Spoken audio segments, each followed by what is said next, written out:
Hi, I'm Christy Shriver. And I'm Gary Shriver, and this is the How to Love Lit podcast. Last week we concluded our discussion of Paulo Coelho's wildly popular book, The Alchemist. And today we want to honor a second South American writer with an almost similar name.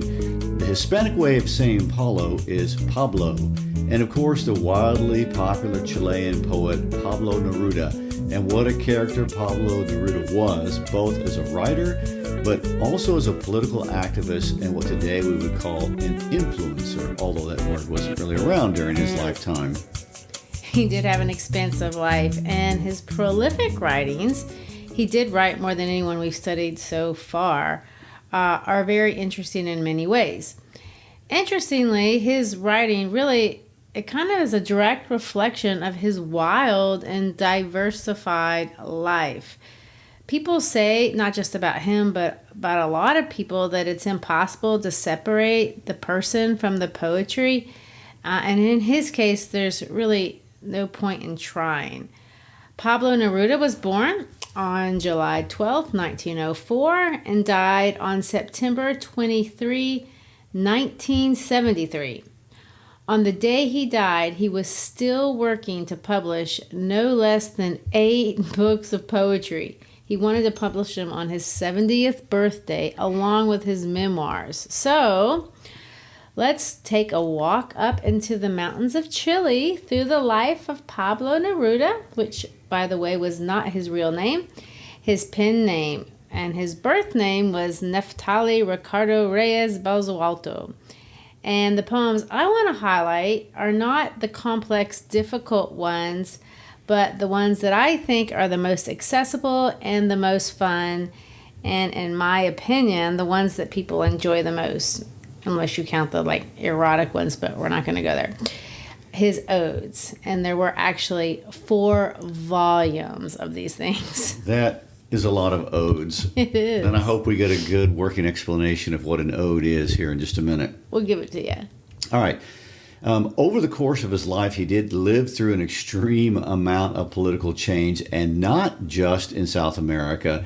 It seems that, to me, at one part, although clearly not only part of what people like about his work, is that he chronicled in poetry how he and millions going through these same adverse times felt about the many changes that were going on in the world. And a lot of that he witnessed firsthand.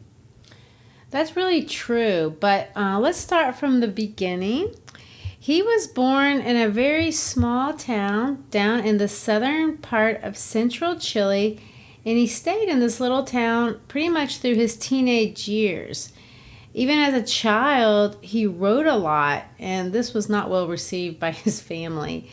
But he actually, I think, was probably really good. And by 1921, he's age 17, he'd already won some literary prizes and had become a contributor to a literary journal, and had already adopted his pen name, Pablo Neruda. He moved to Santiago, and not too long after that, sold everything he had to publish this first little book of poetry that's called the Crepúsculo. I really don't know how to say this word. It's not even a real word. He made it up. So I don't speak Spanish, but even if I did, I think this would be use your best difficult. Portuguese. It's crepusculario. Crepusculario is how you say it. And amazingly enough, it sold pretty well.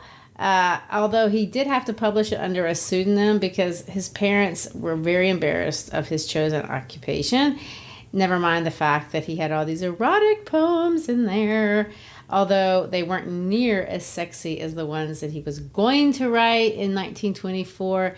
And his next book, which was a hit, called 24 Love Poems and a Song of Despair. That's quite a title. It was his breakout work. And honestly, it's been published in 24 languages. So the 24 Love Poems and a Song of Despair was actually very well received. It sold over 2 million copies and actually really influenced a lot of Spanish literature. It got him a lot of public acclaim, and it gave him somewhat of a reputation as a poet, although he he was kind of known for his erotic and romantic poetry. What do you think of that? Well, I think it was the 1920s, and you know what was going on everywhere else in the 1920s. So, love. Well, if you go to the United States, we're having the wealthiest decade ever, and it's the Great Gatsby era and all that stuff. And he was kind of in that vibe. I don't know if that was going on in Santiago as much as it was in the United States, but that was the time. Well, Neruda was a really passionate man, and he felt things. To me, when I read his work, I feel like he feels everything so deeply.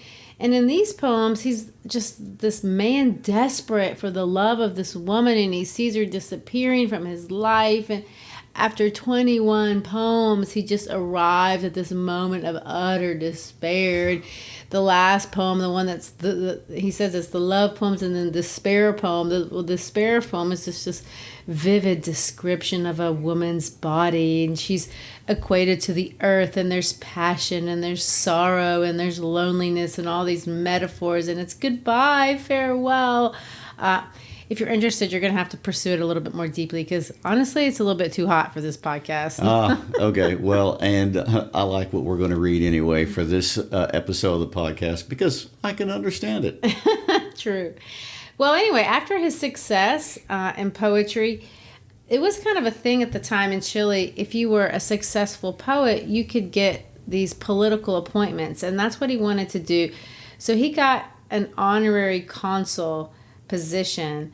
I don't know how important you are if your honorary consul position is to Burma, but I mean, no disrespect to the Burmese, but that's where he went, and I don't even think he made any money at it. And then after his stint in Burma, he ended up in Sri Lanka. So it was a little bit difficult to live over there, and he wasn't making a lot of money, and it was a hard life. And so he did what all young men do when life is hard. Or when they're in Burma. Or if you're stuck in Burma with no money. He drank a lot and started skirt chasing. Oh, okay. He chased a lot of women. And one particular woman, Josie Blitz. What do you think of that name? That's an awesome name. So Josie Blitz, that's her real name. That's not his Bliss. Bliss. Mm-hmm. She fell madly in love with him and stalked him, even though I don't know that it was requited love. She actually followed him all the way from Burma to Sri Lanka and pursued him and all of these love poetry and all these love poems had something to do with her. Although it didn't go well, because they turned from love poetry to depressed poetry. And she is a muse either way. Either way, he ends up publishing 3 poetry books of real modern, what we would call modern poetry at that time. They're really well received, but they're kind of depressing. He borrows a lot of techniques from the West. He loves Walt Whitman. You see a lot of that in his work. But what we really start to see in his style is he compares himself and he wants to write from the perspective of the common man. And this is a little bit like what we saw in Steinbeck and maybe even Langston Hughes. He wants to be viewed as a man of the people. Well, he becomes a real man of the people because he marries this chick he meets in Indonesia. They have a little bit of a love, but that is a little bit, that's the operative word there. It was okay. A little love. And then by 1934, he's done with her, and he's landed himself in a job in Barcelona at the Chilean consul, where he's going to park out for a little bit and meet some people that are actually pretty important. He also has a daughter there. So he gets involved with politics and then changes a lot of his ideals and becomes a flat-out communist, because Spain in the 1930s is one hopping place. It is. And before I jump into Spanish politics in the 1930s, which are extremely complicated, I want to go back to Chilean politics, the politics that he left behind at home, because Chile was having its own growing pains politically during that time period. So by 1925, when Neruda was a young man, they had a new constitution in Chile that increased presidential powers, and it separated church and state. And then a few years later, they're going to come underneath a dictatorship.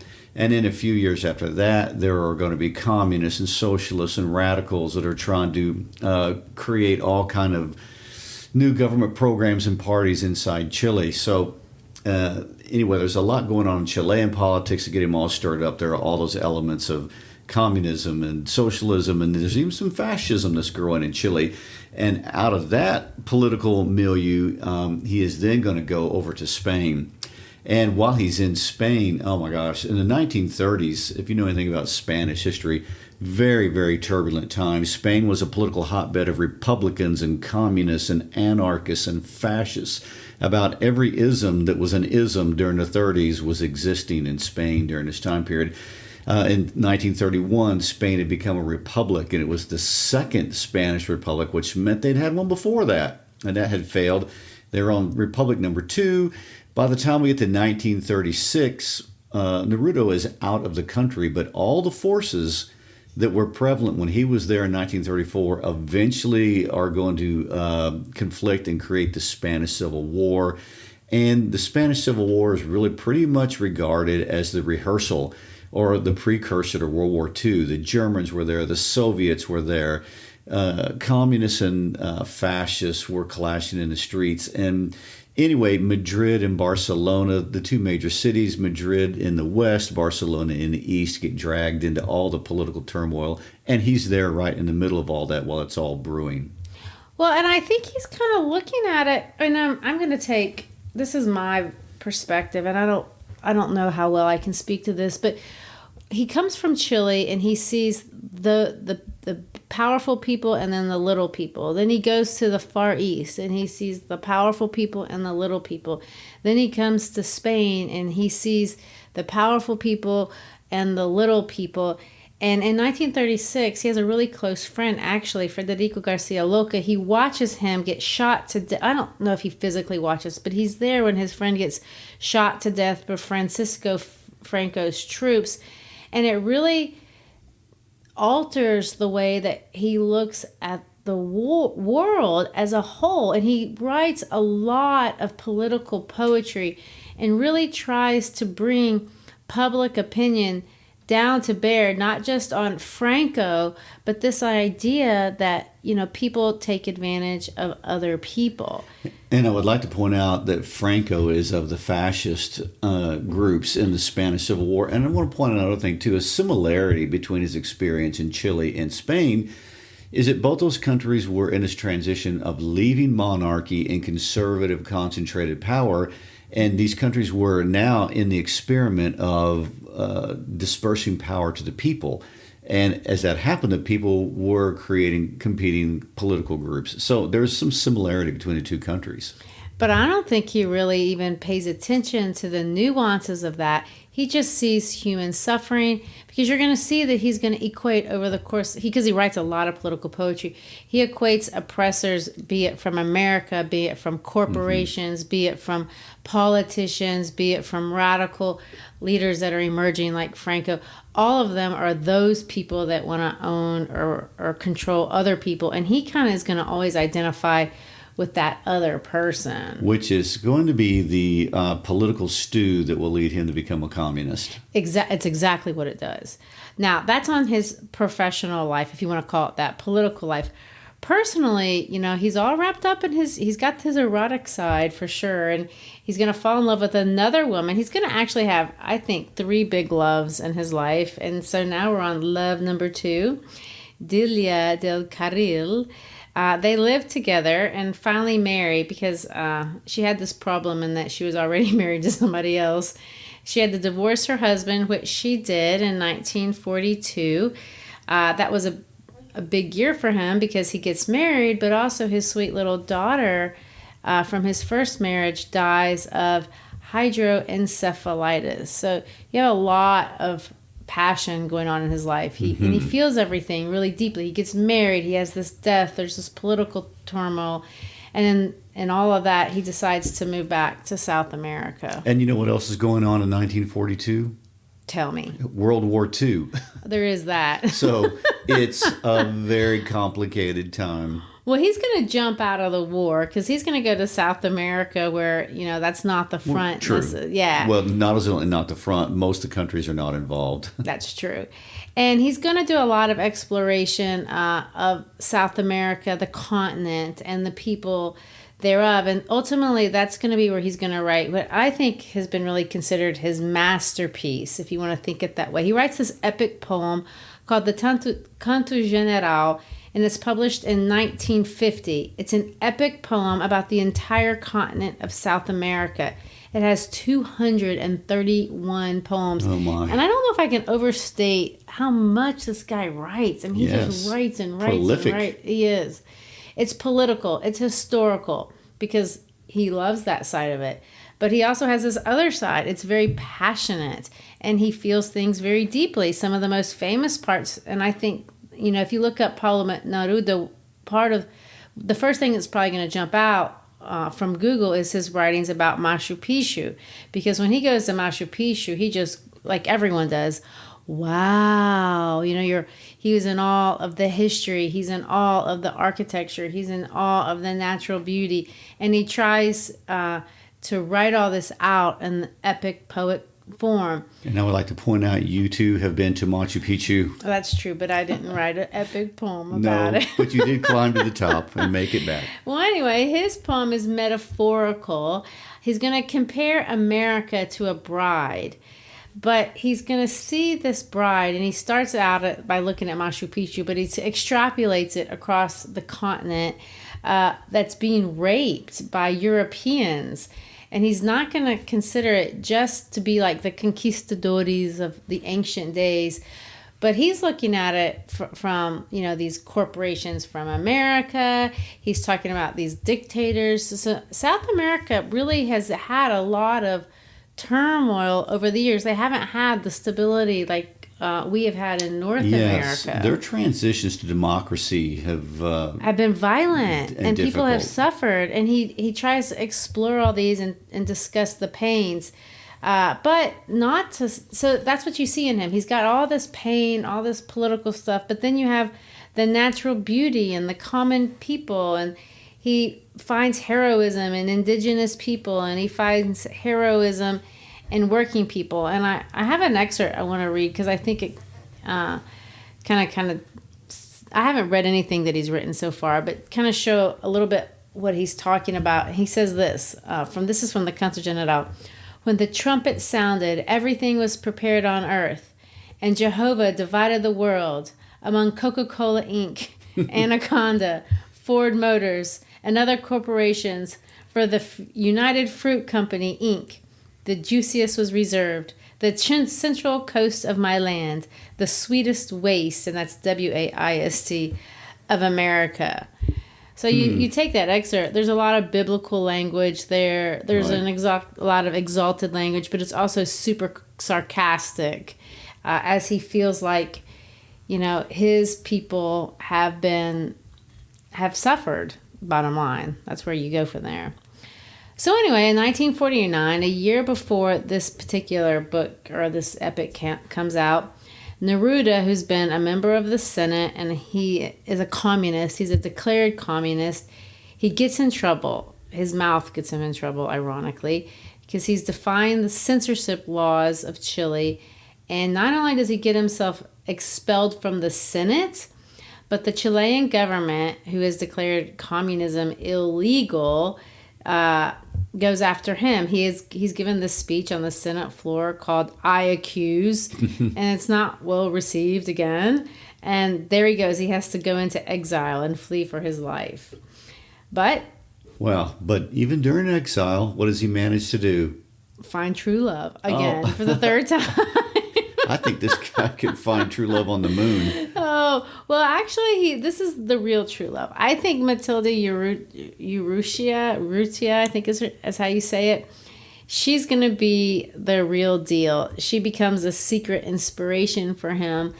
He's still married to Del Cargil, so no judgment, but he's going to fall in love with Matilde, and there's a bit of a love triangle. He has to get out of this entanglement and get into this other relationship, and they have secret love for quite a while. And there's a movie called, if you're interested, The Postman that came out in 1994. It was actually nominated for about 5 Academy Awards.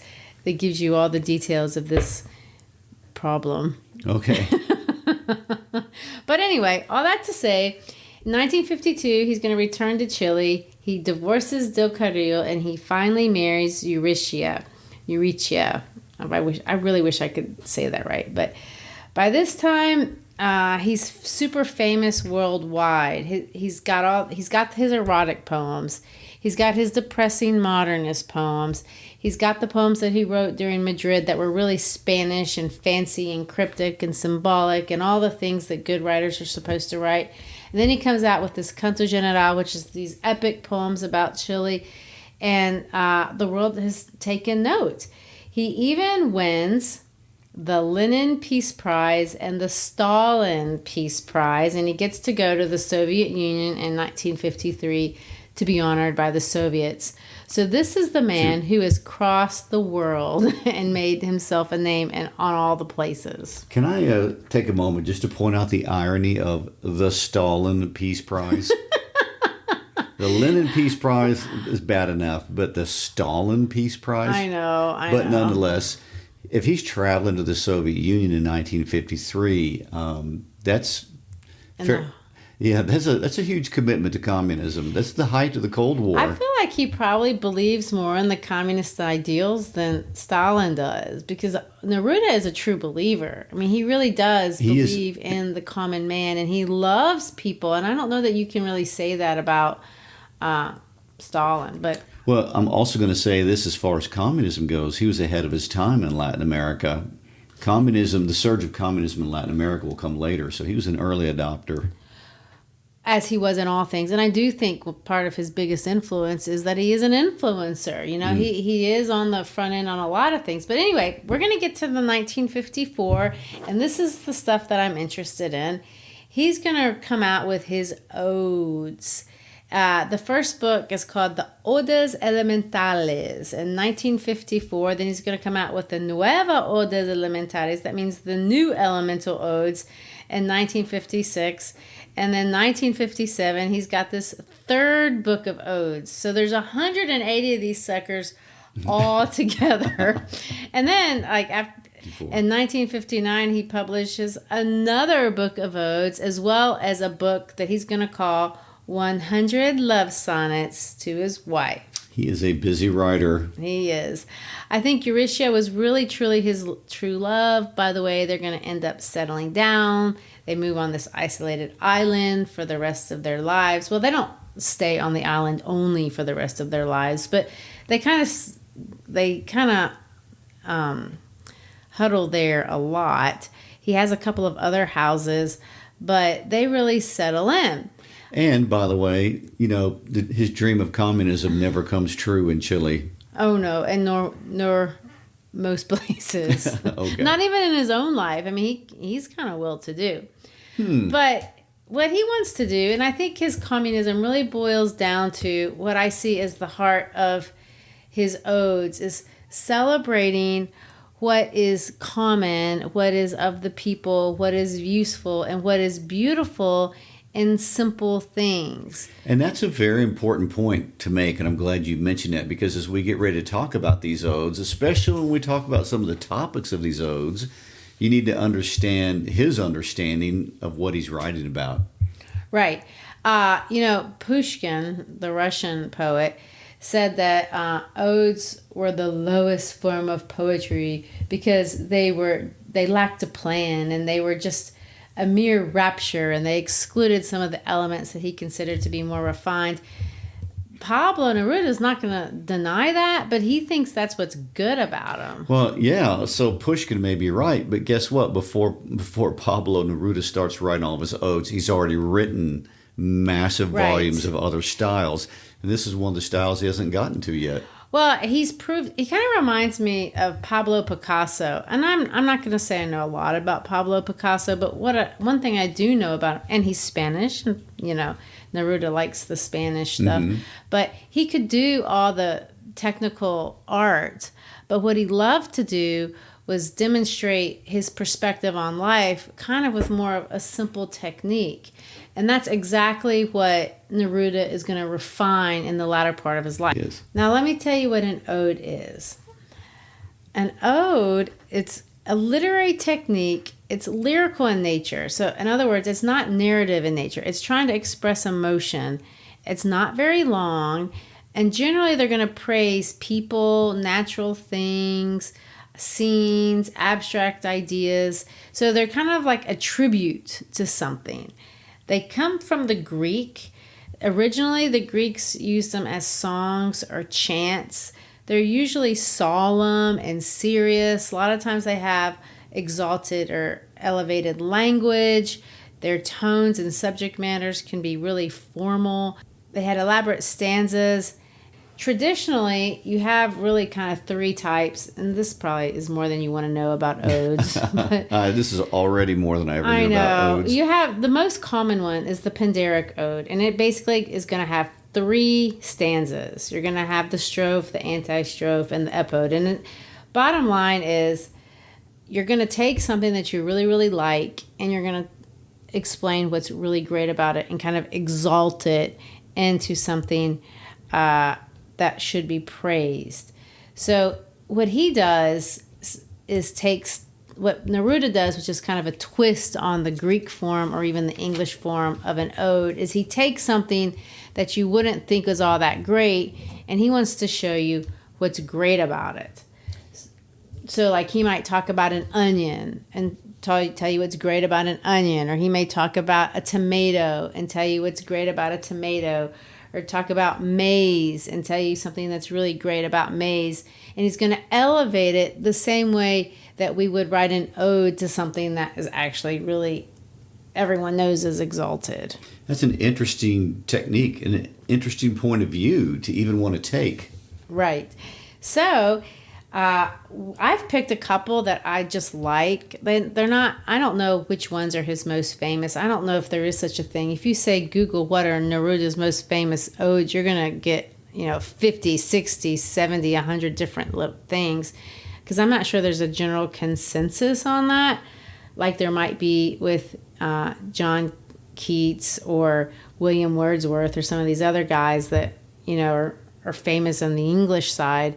But the one that I like is Ode to My Socks. I like it too. I liked it before I even read it, because if you can write a poem or an ode to your socks.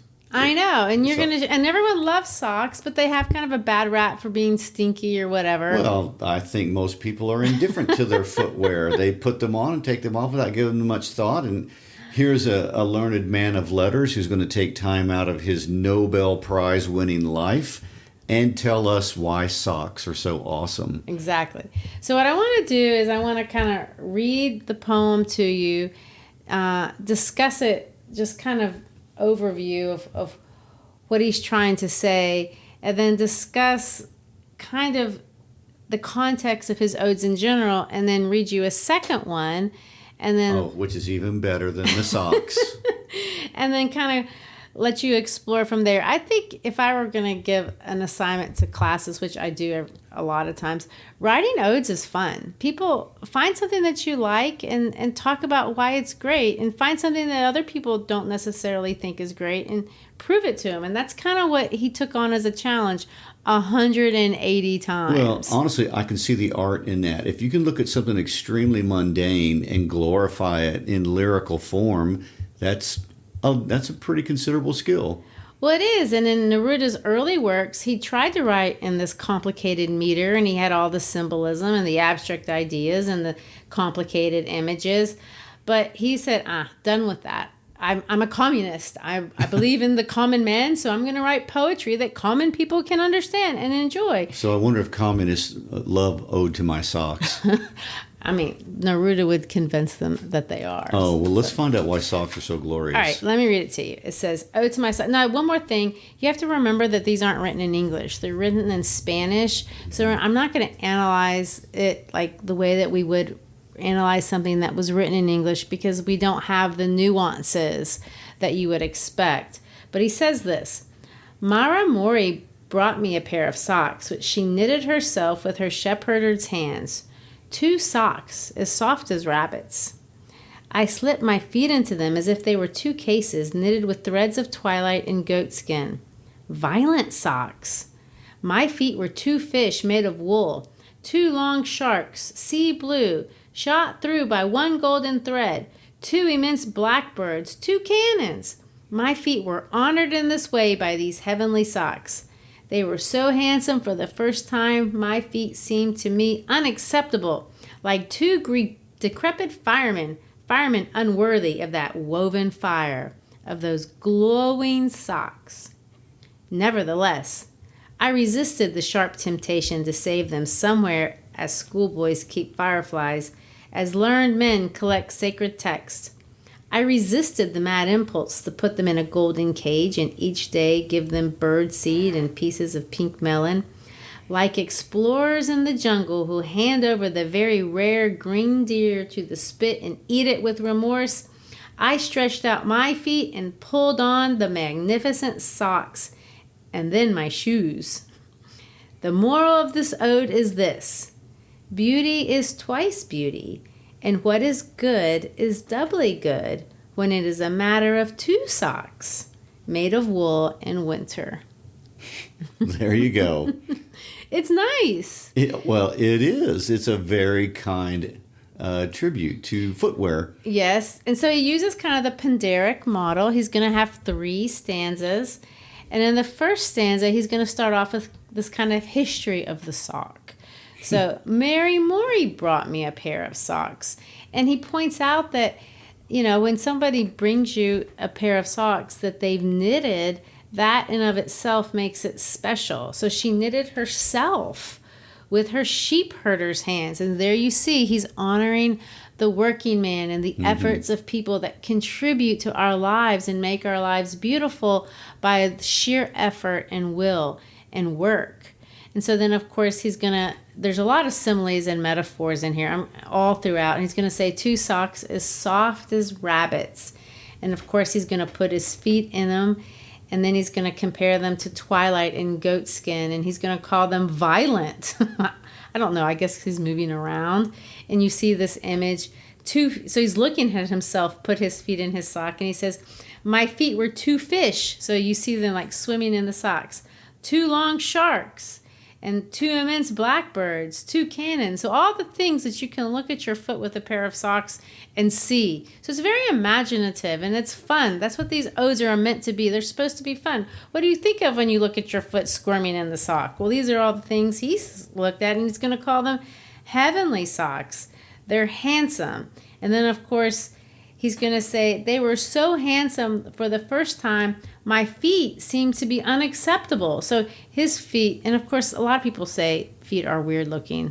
And he's going to call them decrepit firemen, unworthy of the woven fire of these glowing socks. So you see, of course, this is kind of exalted language. It's hyperbolic about the socks. That's stanza 1. And that's all one sentence. Look at stanza 2. He's going to say, I resisted the sharp temptation to save them somewhere, as schoolboys keep fireflies. This idea, if we find something great, we try not to use it because you don't want to get it messed up. And that's common. He wants to honor it by using it. Exactly. You don't honor it by looking at it. You honor it by using it. As learned men collect sacred texts, there's another simile. I resisted the mad impulse to put them in a golden cage and each day give them bird seed and pieces of pink melon. And then again, you're personifying it as if it was something alive. But he's going to say, like explorers more similarly in the jungle. So he's comparing it to something yet again. He's going to stretch out his feet and pull on the magnificent socks and then shoes. And then, of course, the last stanza is the moral of the ode, which I love. It's rare to see a moral added at the end of a poem. I know, but this is lovely. Beauty is twice beauty. And you can look at it different ways. You can see it's twice beauty, maybe because it's 2 socks. But I really think he means it this way. It's twice beauty because it's beautiful, because it's a labor of love, and because it's useful.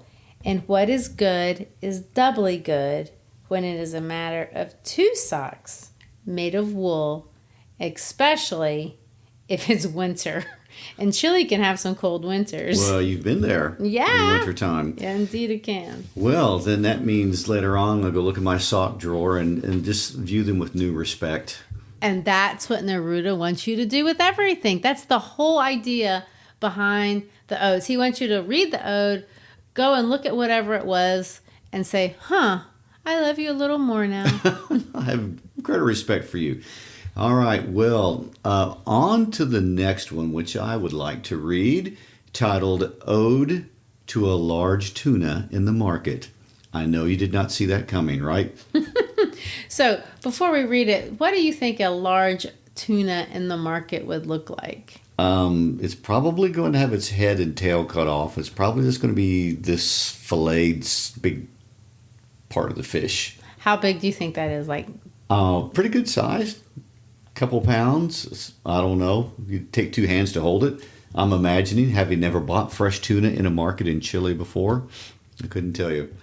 But anyway, so here we go.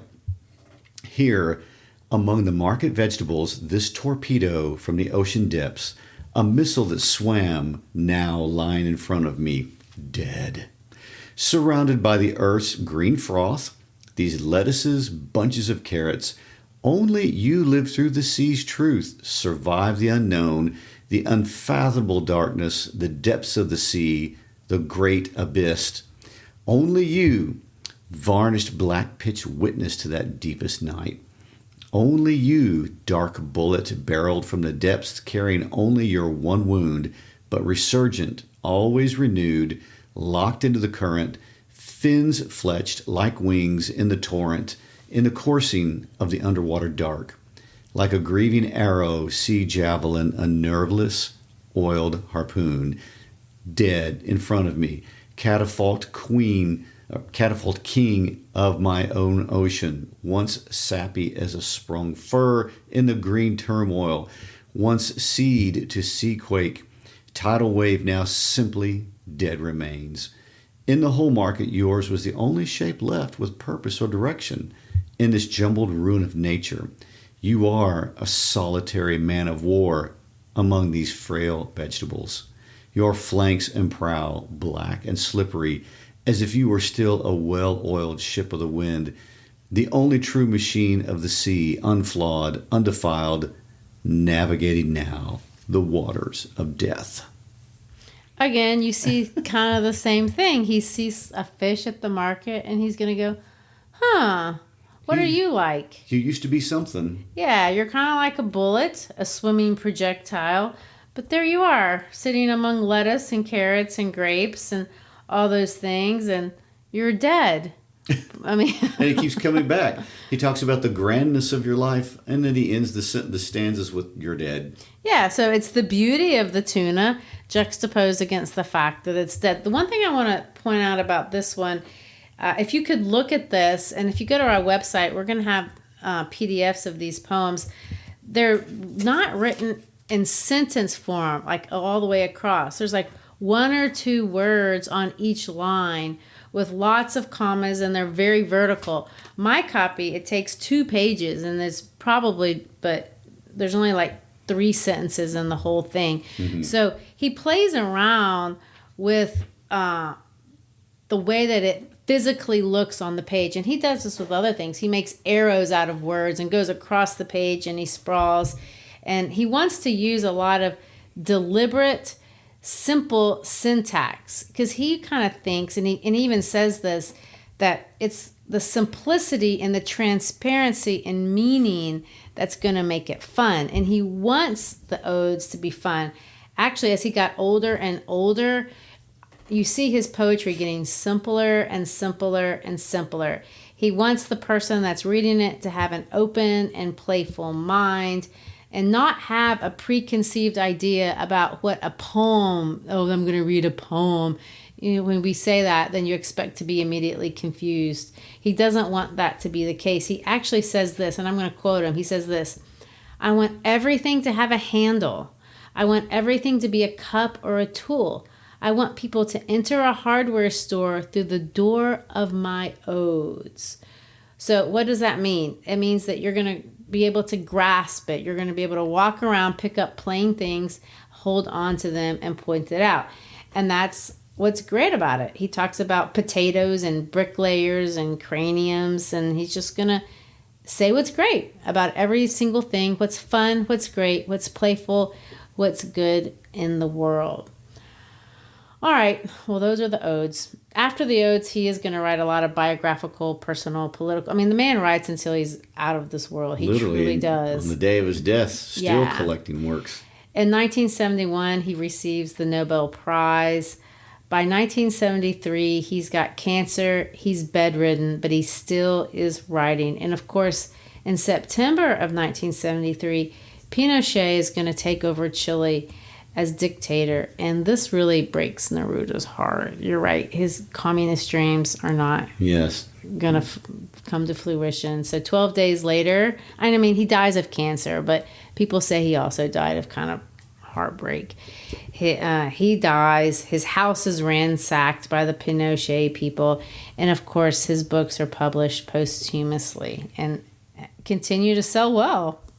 Well, there you go. We have been introduced to Tuna and socks. And Neruda.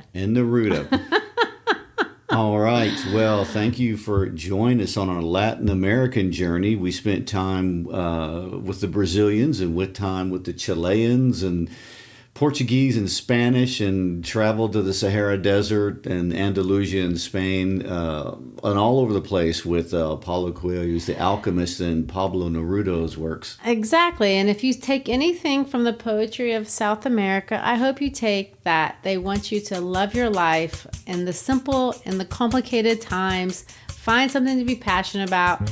Find something to love. That's South America. That's great. It's a great summary and a great lesson. Well, again, thanks for being with us. We hope you've enjoyed it, what we talked about today. We'd like to invite you to be our friend on Facebook. Check us out on our Instagram page. And as we always like to say, go to our howtolovelitpodcast.com page. There are teaching materials there. There are links to the poems that we talk about and all kinds of other useful information for people who want to learn more and they need more literature in their lives. Thanks for being with us. Peace out.